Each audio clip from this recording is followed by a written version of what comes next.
Le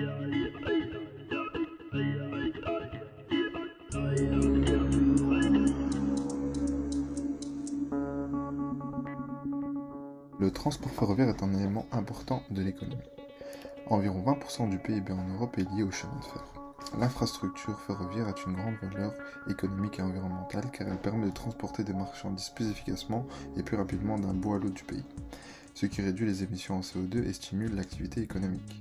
Grâce également au développement du transport ferroviaire, nous avons pu bénéficier d'une évolution rapide en termes de mobilité. Les trains permettent de voyager beaucoup plus vite et à un prix beaucoup plus bas. Apparu dans la première moitié du XIXe siècle avec la révolution industrielle, le chemin de fer connaît un développement spectaculaire en Europe et en Amérique. Jouant un rôle essentiel dans les domaines économiques et militaires et améliorant considérablement les déplacements, son usage se répand ensuite au monde entier, tant pour le trafic de voyageurs que pour le commerce. Malgré un recul relatif au profit de l'automobile, le XXe siècle voit la mutation du chemin de fer avec le développement de la traction électronique et l'apparition des trains à grande vitesse qui permettent un regain d'intérêt pour le monde ferroviaire.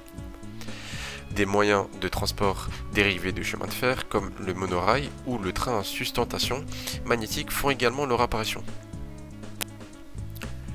Avec l'avènement du XIXe siècle et l'accès à des technologies de pointe, les chercheurs essayent en plus d'établir une industrie moderne et performante de créer des transports moins polluants. La problématique de demain. Le principal inconvénient de demain du transport ferroviaire est l'insuffisance des infrastructures. Cependant, les livraisons limitées augmentent le désavantage, surtout quand on considère qu'il n'y a pas de chemin de fer dans beaucoup de provinces de notre pays. Le problème s'aggrave. Et en dehors de tout cela, on ne peut pas dire que cela représente trop d'inconvénients. Car il peut également manquer de trains, de trams dans le futur, car il y a un manque de financement et ce qui va engendrer un temps de transit plus long pour les voyageurs. Le manque de place, et il se peut qu'il n'y en ait qu'un par heure et ce n'est pas bon pour nous. Il y aura donc un surchargement dans les trains et surtout lorsqu'on sait qu'à l'heure actuelle, nous sommes en pleine crise sanitaire due au coronavirus. Le surchargement sera un inconvénient pour la sécurité des voyageurs, car comme nous le savons, il y a plusieurs agressions, harcèlements, vols, pickpockets et également des SDF qui dorment dans les trains. Surtout lorsqu'on sait que de plus en plus de gens favorisent le train, dû au fait que le train pollue beaucoup moins que la voiture, il est indispensable de résoudre ce problème. Et pour une fausse solution, dans des pays où les transports ferroviaires sont remplis comme le Japon par exemple, il est difficile de prévoir l'heure de son train, étant donné qu'il y a énormément de monde sur les quais.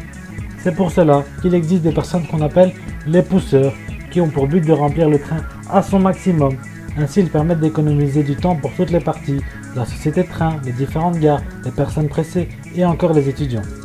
Il y a donc une grosse responsabilité qui repose sur leurs épaules, étant donné qu'ils sont un pilier dans le bon fonctionnement du train. Pourquoi cette solution n'est donc qu'une fausse solution ? Car il ne résout pas le problème de base qu'est le manque de place. Cette solution propose simplement de gérer les places et non de les réduire.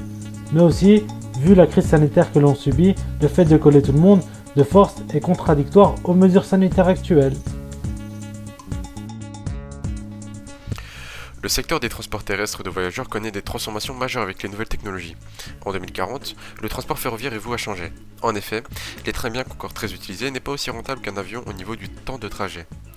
Pour remédier à cela, plusieurs investisseurs ont pensé à un moyen afin de s'approcher de la vitesse que peut avoir un avion. Et cette solution n'est rien d'autre qu'Hyperloop. Qu'est-ce que c'est Hyperloop ? Nommé Hyperloop, ce concept a été initialement dévoilé par Elon Musk, les créateurs de Tesla et de SpaceX. Il s'agit de projeter dans un tube de 3,6 mètres de diamètre à basse pression des navettes de 2,7 mètres de circonférence à une vitesse de 300 à 1100 km/h grâce à un système de propulsion électromagnétique. Selon HTT, il suffira de 30 minutes pour relier San Francisco à Los Angeles ou New York à Washington. Selon Bob Cresta, la construction d'une piste d'essai de 150 millions de dollars va démarrer d'ici quelques jours à Quay Valley, en Californie, à mi-chemin entre Los Angeles et San Francisco. Le prototype sera achevé dans 32 mois exactement. À terme, Hyperloop pourra transporter un total de 10 millions de passagers à une vitesse de 300 km/h et lorsque les wagons sont vides, les trains pourront alors atteindre la vitesse maximale de 1100 km/h. Et tout cela pour seulement 2040.